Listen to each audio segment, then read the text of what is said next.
Oke. Ya, meskipun user-based collaborative filtering itu have been applied successfully in banyak domain intinya gitu ya, tapi masih menyisakan beberapa challenge, terutama kalau berhadapan pada large e-commerce site gitu ya, apa itu namanya, di mana jumlah item, bentar. Nah, di mana jumlah item maupun usernya itu besar gitu ya. Ini masih menjadi serious challenge untuk user base.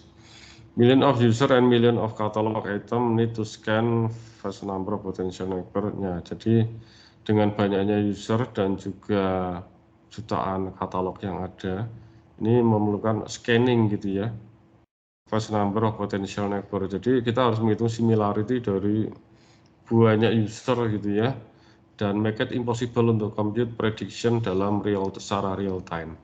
Ya, ini yang menjadikan challenge di dalam user based collaborative filtering.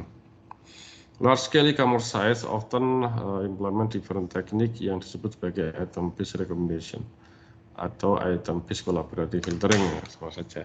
Walaupun sebenarnya karena ini masih masuk dalam memory based collaborative filtering, jadi ya masih scalability sebenarnya masih menjadi isu ya, tetapi ini lebih baik, lebih advance daripada yang user base, katakanlah gitu ya. Nah, istilahnya ada yang item based collaborative filtering yang misalkan gitu, ada yang item to item collaborative filtering, ini sama saja ya, nggak usah bingung. Nah, ini adalah teknik yang digunakan oleh Amazon.com. Anda tahu Amazon.com adalah situs e-commerce terbesar di dunia saat ini ya, paling tidak untuk saat ini, nggak tahu nanti AliExpress akan nyalip atau enggak itu ya. Nah, to recommend books or CD, jadi untuk merekomendasikan buku dan CD dia menggunakan item based collaborative filtering. Nah, permasalahan utama with traditional user based collaborative filtering adalah dia kurang dalam hal scalability-nya, terutama untuk large number of user and item. Nah, perbedaan prinsip antara user base dan collaborative filtering adalah sebagai berikut. Untuk user base, ya sering Anda nggak usah bingung ya, kadang disebut user base nearest neighbor, ada kata user base collaborative filtering saja. Ini kadang item to item collaborative filtering, kadang-kadang item base nearest neighbor collaborative filtering, kadang item base collaborative filtering saja. Ya, oke. Perbedaannya adalah kalau di dalam user base itu recommendation berdasarkan pada perhitungan similarity antara dua user. Prinsipnya adalah gitu, kita jadi selalu memasangkan similarity antara A, B ya, walaupun A dan B itu berjalan untuk banyak sekali user, nanti dipasang-pasangkan kan gitu ya. Terus kemudian untuk yang item based collaborative filtering itu berbasis pada perhitungan similarity antara dua item. Nah, similarity antara dua item ini berdasarkan apa? Ya, ini berdasarkan pada bagaimana orang-orang merating dua item tersebut. Kok cuma dua? Ya, enggak cuma dua sebenarnya kan, nanti similarity ini item 1, item 2 katakanlah gitu ya. Nanti kan dipasang-pasangkan kan, kombinasi duanya gitu.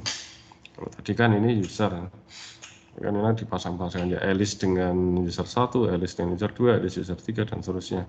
Ya, item 1 dengan item 2, item 3, item 4 dan seterusnya kan nanti dipasang-pasangkan. Nah, gitu ya. Tapi ini nanti berdasarkan pada bagaimana orang itu merating item tersebut gitu ya. Itu bedanya item base dengan user base. Nah, kita lihat sekarang quotient similarity. Apakah harus quotient similarity? Enggak juga sih, Anda bisa menggunakan Pearson juga bisa ya. Yang lain juga ada sih, cuman yang terkenal memang dua itu, Pearson sama quotient similarity. Ini untuk menghitung similarity ya. Kalau Anda pernah belajar aljabar linear ya dulu ya. Sudah ya, sudah Anda mendapatkan ya mata kuliah ini ya, ALIN ya. S1 informatika kalau nggak salah ada ya. Ada aljabar linear? Dapatnya matriks vektor, Pak. Tapi Matriks dan ya vektor? sama. Ada, Iya, oh Pak. iya, iya. Dulu namanya aljabar linear ya, matriks dan vektor sekarang ya. Saya nggak ngikutin dulu mata kuliah yang bawah soalnya banyak ngajar mata kuliah atas, pergantian nama lah gitu ya. Oke, tapi kan ada, saya kira di matriks dan vektor ada apa tuh perhitungan cosine gitu ya, cosine antara kalau kita ada dua vektor gitu ya, dua vektor, kemudian nanti dihitung nilai cosine-nya, saya kira ada gitu ya. Jadi nanti kalau kita punya dua vektor, menghitung nilai kosinusnya itu adalah perkalian dot metrik antara dua vektor tersebut dibagi dengan perkalian kardinalitas dari dua vektor tersebut gitu ya. Nah ini kan gini, kalau perkalian dot metrik Anda saya kira di matrik dan vektor sudah belajar tentang ini. Jadi kalau misal Anda selama ini berpendapat bahwa matematika itu nggak ada gunanya, salah besar ya. Karena metode-metode di dalam informatika itu ya berbasis pada matematika itu gitu ya. Yang Anda pelajari di Mafek, Anda pelajari di kalkulus, Anda pelajari di matematika diskrit, ya itu gitu ya. Itu yang ya kalau kita udah bicara metode mesin learning, katakan mesin learning AI ya, oh keren ngomong AI gitu ya. AI itu dalamnya ya matematika. Nah, ada jaringan saraf tiruan, itu dalamannya diferensial itu jaringan saraf tiruan ini. Ada support vector machine, ya, dalamannya itu ya matematika juga. Matrix factorization, apalagi judulnya aja matrix gitu ya. Tapi ya itu yang digunakan YouTube segala macam. Ya memang gitulah.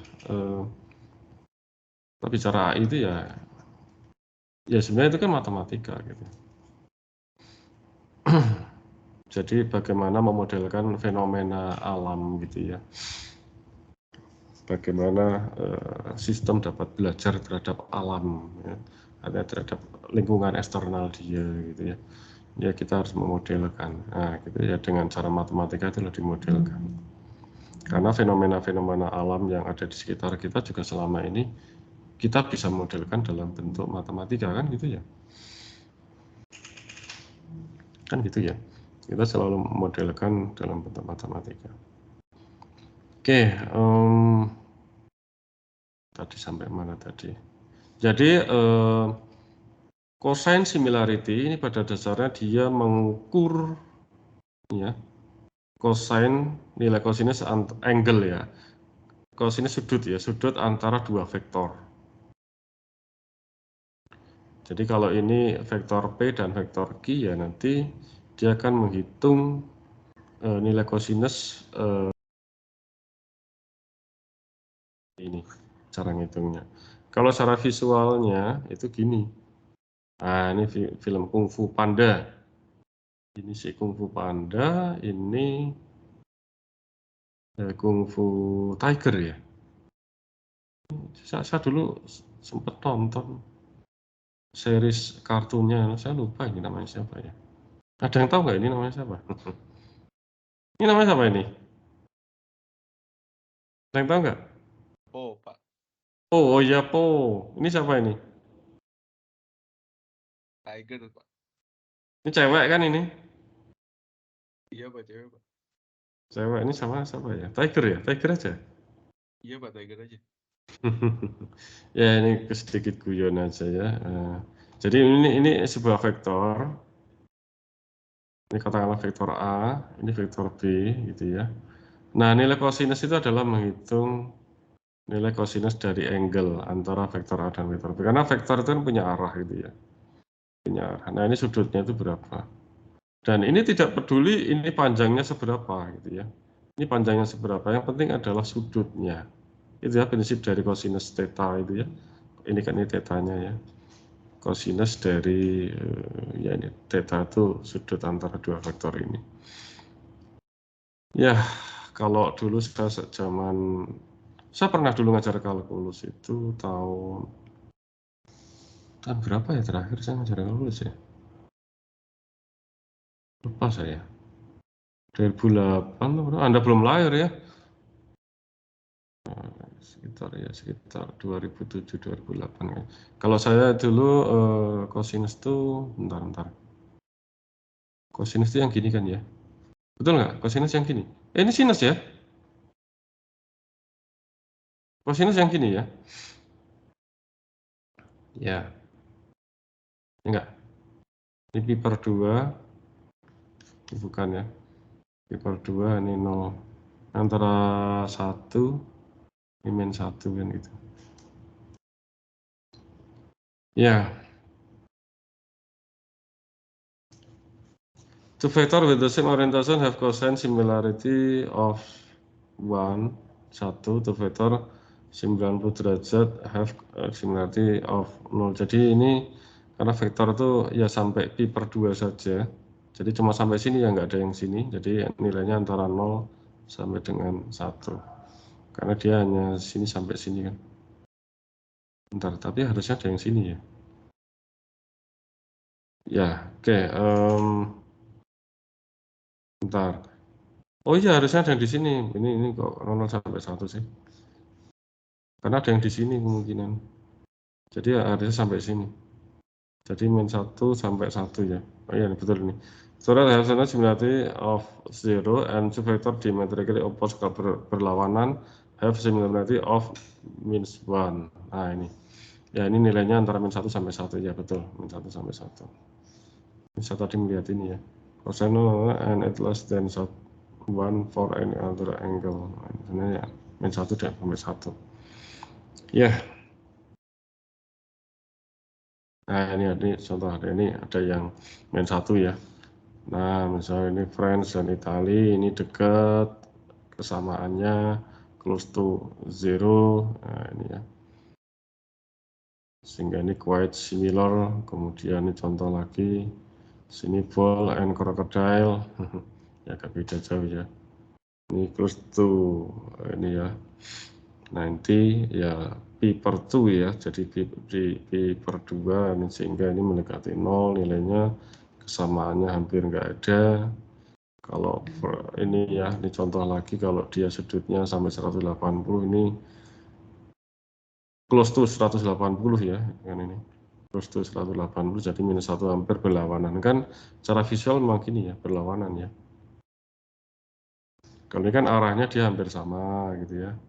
Kalau ini dia berlawanan, hampir berlawanan, dia ke sana, kamu ke sana, aku ke situ. Kalau ini malah bukan berlawanan, maksudnya apa ya? Berbeda gitu ya, bukan berlawanan. Kamu ke sana, ini. Kalau ini sudah berlawanan, kalau ini berbeda aja tapi tidak berlawanan. Kalau ini sudah berlawanan. Ini ya, ini secara visual gitu, ini secara intuitif Anda bisa menerima. Jadi yang penting-penting sebenarnya malah gini ya. Anda bisa menangkap secara intuitif. Nilai minus itu artinya apa dalam sebuah similarity, 0 itu yang gimana, mendekati 1 itu gimana gitu. Nah, ini prinsipnya, kan tadi sudah saya sampaikan prinsip dari Pearson correlation ya, dengan melihat pola rating. Kalau ini kita melihat dari sisi vektor gitu ya, arah vektor. Jadi kita memandang rating-rating itu sebagai vektor gitu ya. Ya, Anda bisa memahami ini ya. Ini cara kerja cosine similarity. Tadi kan cara kerja dari Pearson correlation. Cosine similarity, we are finding the cosine of the vector. The output will always antara minus 1 to 1, where minus 1 show that two items are dissimilar. Ya, kalau 1 itu menunjukkan bahwa dia completely similar. Oke, sekarang kita lihat bagaimana cosine similarity ini dapat kita manfaatkan untuk merekomendasikan item. Oke, kita lihat contoh yang berbeda, bukan Alice lagi. Saya minum dulu. Ngomong lama tuh batuk-batuk ini.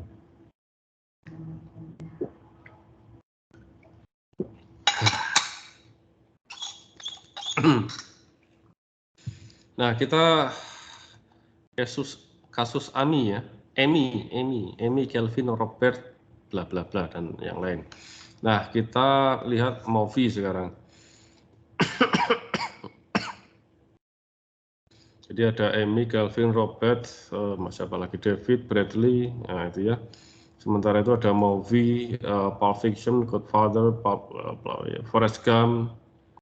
Anda ada yang pernah nonton salah satu film-film yang ada di sini, film-film lama ini? Ada yang pernah nonton?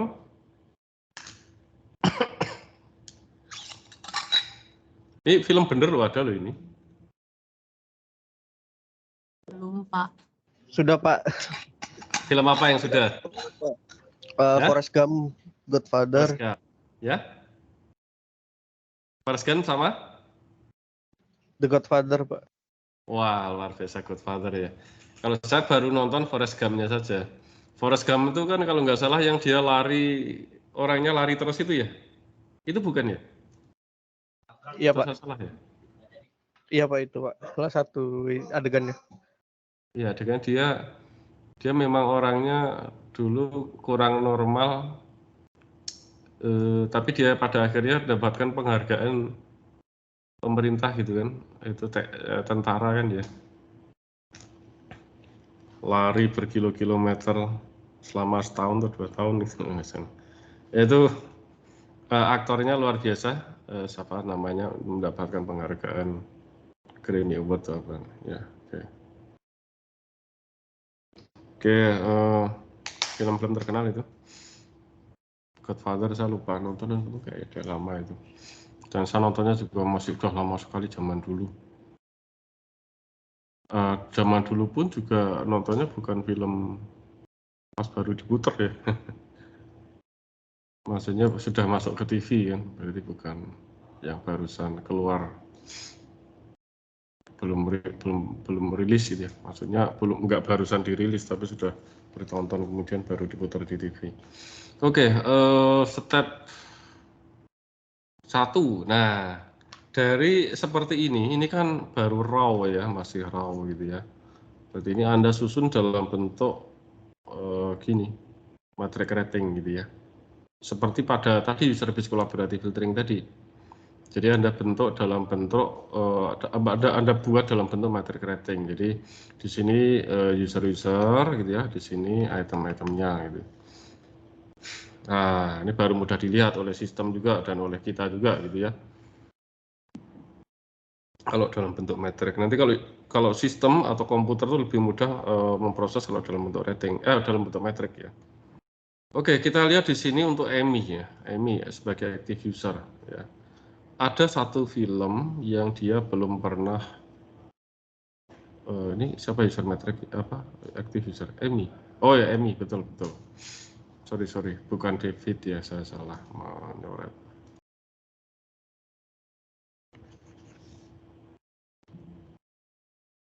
Tuh Amy itu belum pernah nonton Forrest Gump. Oh, kalah sama saya sudah pernah ini. Nah, Amy itu pernah nonton Pulp Fiction sama Godfather. Ini konteksnya seperti itu ya. Nah, kita akan menggunakan above matrix ini and try to create ini similarity ya, item similarity matrix dengan menggunakan cosine similarity method. Nah, oke. Dan kemudian melakukan prediksi ya, prediksi ini ratingnya berapa kira-kira. Oke, step 2 ya, ini tadi step 1 create matrix rating ya, rating matrix, create rating matrix. Dengan step 2 itu kita hitung similarity. Nah, karena yang menjadi PR ini adalah Forrest Gump, nanti ini harus dicari similarity Forrest Gump dengan Pulp Fiction, Forrest Gump dengan Godfather gitu ya. Jadi Pulp Fiction dengan Forrest Gump, ini notasinya Pulp Fiction itu P ya, Forrest Gump itu F untuk memudahkan. Nah, pertama ya kita lihat Pulp Fiction dan Forrest Gump dulu. Pertama, we will first find all users yang pernah merating both movies, yang pernah merating Pulp Fiction dan Forrest Gump. Ya, sekali lagi, nanti ini akan dicari karena Forrest Gump yang menjadi PR. Jadi dicari kesamaan Forrest Gump dan film-film yang lain. Pertama yang jadi contoh Forrest Gump dan Pulp Fiction dulu. Nah, oleh karena itu kita cari dulu semua users yang sudah merating Pulp Fiction dan Forrest Gump. Nah, dilihat di sini. Pulp Fiction dan Forrest Gump berarti ini ya. Ini kan. Ini. Toh. Berarti si Kelvin, Robert dan Bradley. Ya. Ratingnya berapa? 531 gitu. Nah, ini 531. Terus 233 ya. 233. Ini Kelvin, Robert, Bradley kan. Kelvin, Robert, Bradley. Nah, gitu ya. Kelvin, Robert, Bradley. Nah, kemudian dicari similarity karena kan kita memandang sebuah item ya. Ini kan tadi ini ya ini kan matrix ya, ini kita buat rating matrix sendiri untuk Pulp Fiction. Nah ini ya, jadi ini ya ini Forrest Gump-nya ya, ini Forrest Gump-nya ini. Jadi kita menghitung sekali lagi ini menghitung similarity antara Pulp Fiction dan Forrest Gump. Berarti cari yang ratingnya ada dua-duanya. Ini untuk Pulp Fiction yang atas, yang bawah Forrest Gump gitu ya. Nah kita pandang masing-masing item itu sebagai vektor. Ini vektor gitu ya. Ini V1, V2. Di mana V1 itu mewakili apa tadi ini? Pulp Fiction. Pulp Fiction P, Forrest Gump itu F ini ya. Sehingga similarity antara Pulp Fiction dan Forrest Gump itu ngitungnya gini. 5, tadi ya, pakai cosine similarity ya. 5 kali 2, 5 kali 2, tambah 3 kali 3, tambah 1 kali 3, dibagi dengan akar ya ini 25 kan di 25 tambah ini 9 tambah 1 ya V1-nya ya.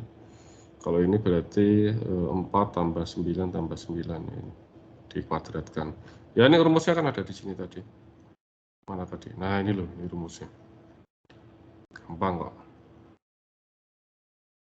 Ketemu 0,792. Ini adalah similarity antara Pulp Fiction dan Forrest Gump. 0,792. Ya, paham ya? Oke, lanjut. Nah, dengan cara yang sama, similarly, we can calculate the other similarity of ini ya, apa namanya, of the movies ya. Oke, tadi Pulp Fiction, tadi dengan Forrest Gump kan 0,792, nanti Pulp Fiction dengan Godfather 0,902, dan seterusnya nanti akan ketemu yang lain. Kalau dirinya sendiri ya pasti 1 ya, kalau dirinya sendiri. Godfather dan Forrest Gump itu 0,8 gitu ya. Nah, oke. Nah, step 3. Now we can predict and fail the rating. Nah, kita melakukan rating prediction. Rating prediction, jadi prediksi rating si Emmy terhadap item berapa tadi ya? Ya, Forrest Gump tadi ya, Forrest Gump.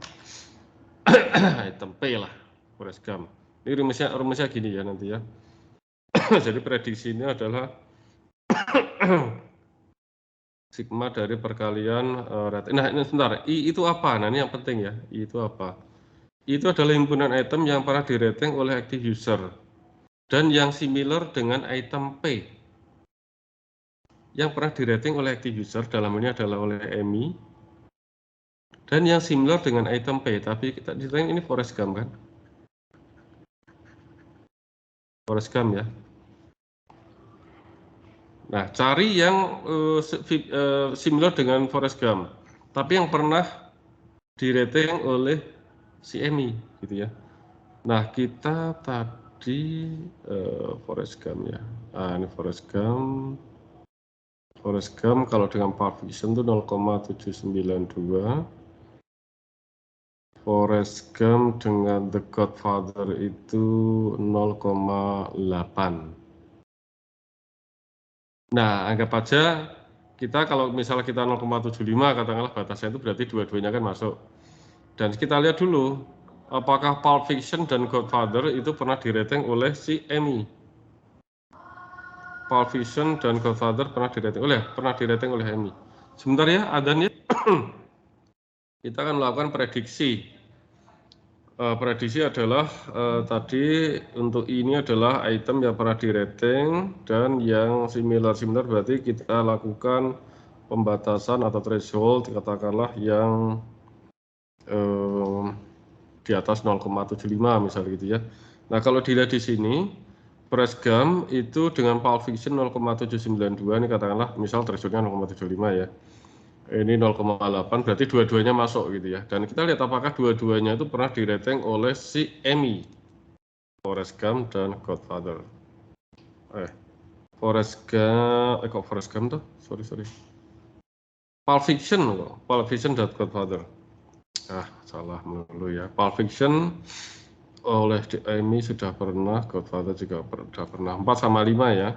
Oke, karena itu kita ya udah masukkan semua. Tadi 4/5 kan rating si Emmy tadi ya. Dan kesamaan dengan Forrest Gump dan Pulp Fiction 0,792 ya kan. Maaf tadi.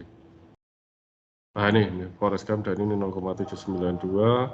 Kemudian dengan Godfather 0,8. Nah udah ini 4, 5, 0,792, 0,8 dibagi dengan ya ini tadi similarity-nya ditambahkan. Hasilnya adalah 4,5.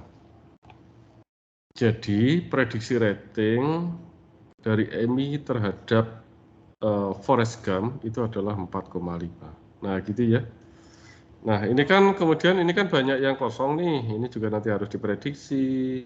Ini diprediksi. Lah lakukan hal yang sama untuk yang ini gitu, yang kosong-kosong ini gitu ya. Jadi Anda nanti lakukan ya tadi similarity antara Godfather dan Forrest Gump, Godfather dengan Pulp Fiction tadi sebenarnya sudah ada di matriks rating ini ya. Nah, kemudian nanti Anda masukkan di rumus prediksinya ini. Nah, nanti ketemu gini. 4,5 bla bla bla ini yang tebel-tebel ini yang prediksinya. Nah, dalam implementasi, prediksi rating dihitung berdasarkan item-item yang mempunyai tingkat similarity tinggi terhadap item yang akan diprediksi ratingnya. Ya, kita tentukan threshold-nya gitu ya. Threshold-nya berapa gitu ya. Dalam kasus Emmy ini, kita dapat menentukan threshold tingkat similarity dari item yang akan dilibatkan dalam prediksi. Oke, tadi sudah similarity misal 0,75. Oke, silakan Anda baca sendiri nanti untuk adjusted quotient similarity dan mean adjusted rating matrix. Siapa tahu nanti saya tanyakan di quiz dan mungkin nanti saya jadikan latihan Anda di rumah gitu ya. Mean adjusted rating matrix. Coba Anda belajar sendiri yang ini ya, ada di slide saya ini. Nah, ini implementasi dalam Python-nya. Oh, ini sebentar. Oh, ini saya bikinnya untuk sama dengan Alice ya. Jadi ngitung Alice, tapi dengan bukan kasus Emmy ya, tapi ngitung kasus Alice dengan item based collaborative filtering. Ya, ini didapatkan metrik rating ini hasil hasil prediksi 4,075 ya. Kalau ini tadi berapa ya? Ya, ini 4,5 agak beda ya.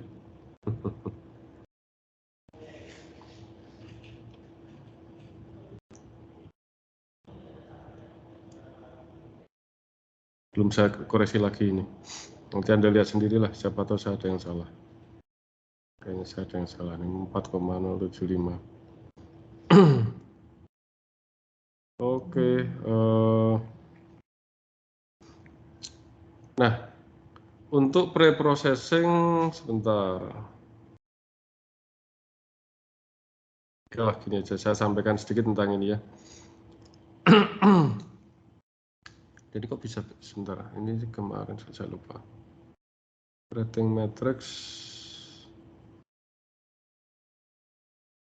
4, atau ini saya 4, ini ya. Oh iya pasti beda. Lawang ini kasusnya Emmy, ini kan kasusnya si Alice ya. Alice in Wonderland itu 4,075. Ini kalau menggunakan item base collaborative filtering, kalau menggunakan user base tadi 4, berapa tadi saya lupa. Kalau menggunakan user base, kalau ini menggunakan item base, prediksi ratingnya untuk kasus Alice itu 4,075. Ya wes, silakan nanti jadi latihan Anda aja nanti ya, untuk menganalisis dua pendekatan ini, user base dan item base. Nah, preparing data for item base, ini kok item base filtering, item base collaborative filtering ya.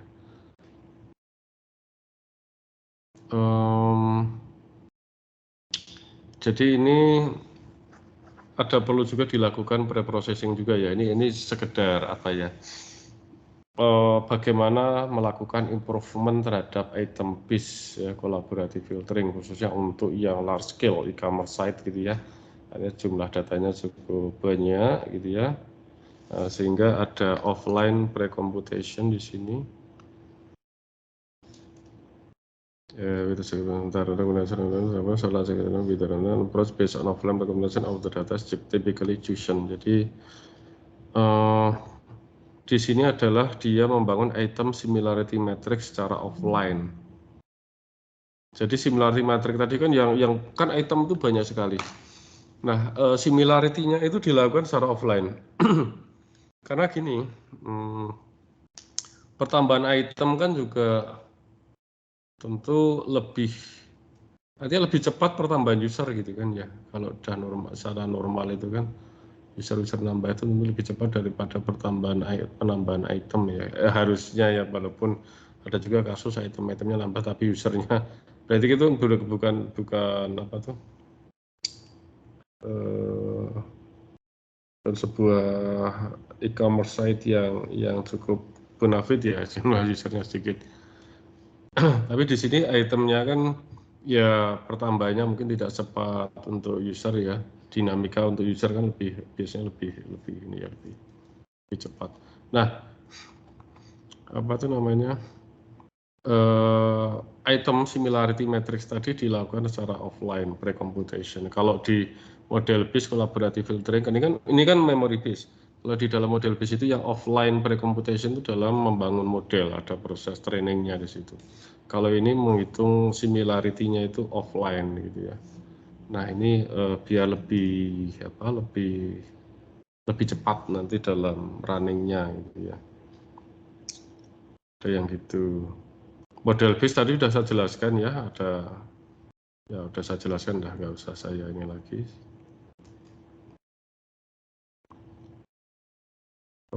Data sparsity dan cold start problem ini juga sudah saya jelaskan, cuman ini perlu coba kita lihat dari sini coba.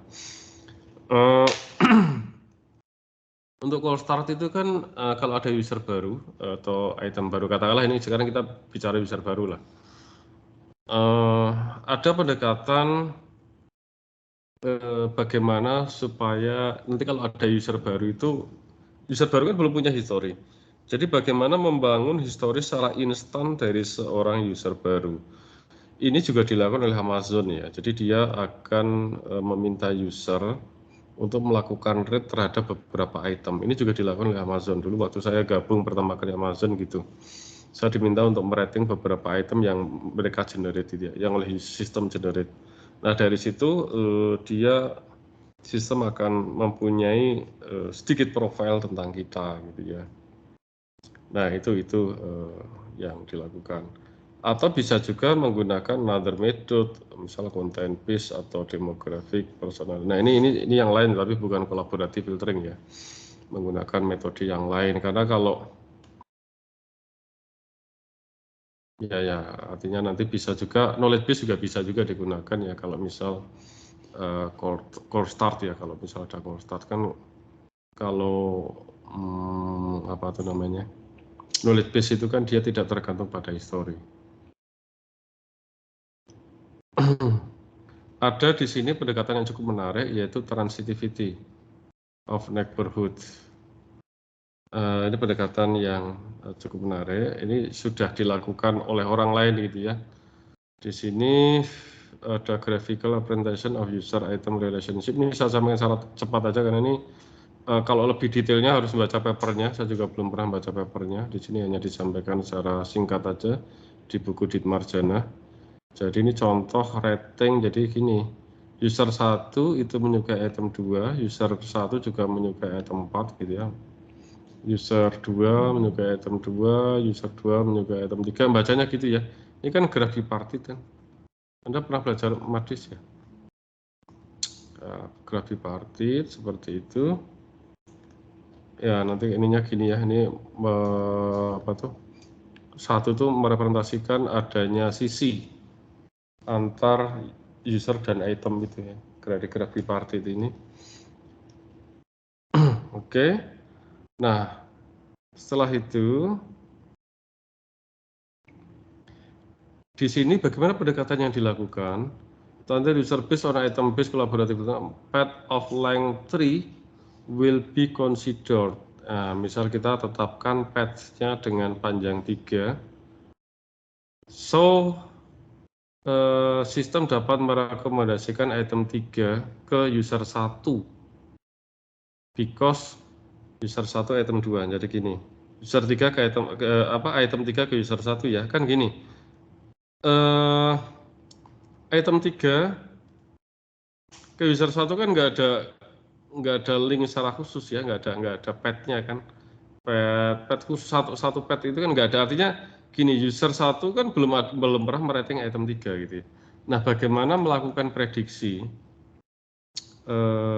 rating bahwa user 1 itu apakah menyukai item 3 atau tidak.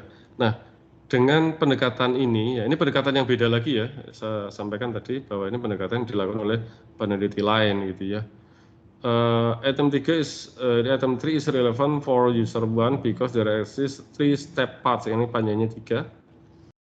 3 step path user 1 item 2. Jadi gini, user 1 item 2 ya kan. Ini kan user 1 menyukai item 2. Item 2 juga disukai oleh user 2. Sementara itu user 2 menyukai item 3. Sehingga disimpulkan bahwa user 1 itu menyukai item 3. Ada cara seperti itu ya. Itu yang sudah dilakukan oleh ya orang di dalam penelitiannya gitu ya. Nah, ini untuk memprediksi rating.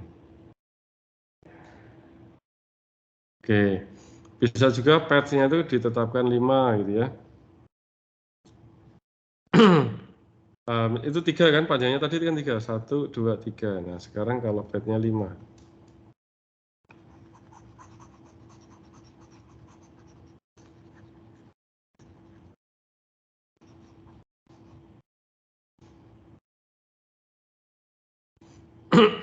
Mana tadi? Oke, because the computation of the distance relationships, materinya 5. Oke, ini would allow for the recommendation also item 1. Would allow for the recommendation also of item 1 as to 5 services connect user 1. Ini maksudnya user 1 direkomendasikan item 1. User 1 direkomendasikan item 1 ini kan nggak ada ya. Nah, sekarang ini dengan path 5 coba user 1 menyukai item 2, item 2 sukai oleh user 2, user 2 menyukai item 3, item 3 disukai oleh user 3, user 3 menyukai item 1. Sehingga disimpulkan transitivity ya, ini menggunakan transitivity. Ini user 1 menyukai item 1. Ini panjangnya 5 kan, ini 1, 2, 3, 4, 5. Ya gitu ya, memang path-nya harus ganjil ya, karena biar kembali lagi ke ya ini ya, ke item. Ya ada 3, 5, mungkin nanti 7, karena ini graf bipartit ya. Nah itu contoh yang sudah dilakukan orang lain ya. Nah ini data sparse itu juga sudah saya jelaskan, itu kan karena rating matriksnya itu sparse gitu ya. Oke, sudah saya jelaskan saya kira. Beberapa model base approach kan ada memory base, ada model base approach, ada market revitalization, ada association rule mining, ada probabilistic model, ada Bayesian network, latent semantic analysis, clustering model, banyak sekali ya. Ya, oke, ini nanti saya buat latihan buat Anda saja yang mungkin berbeda, bisa saja sama dengan atau berbeda. Silakan kalau Anda mau latihan yang ada di sini ya. Nanti juga akan ada latihan lagi untuk kelompoknya dan bikin kan. Raisul, coba itu sudah kelompoknya kan kemarin sudah semua ya? Ada berapa kelompok Raisul? Kemarin ada 8 kelompok, Pak. Oke, 8 kelompok loh. Ada berapa mahasiswa tuh? Kan maksimal 5, saya minta maksimal 5 satu kelompok ya. Kemarin sih saya dibagi jadi 8 kelompok, Pak. Ada 40 mahasiswa kalau nggak salah. Kan ada yang PRS kan? Iya, kemarin ada yang hubungin saya juga untuk nanyain kelompok, terus saya kasih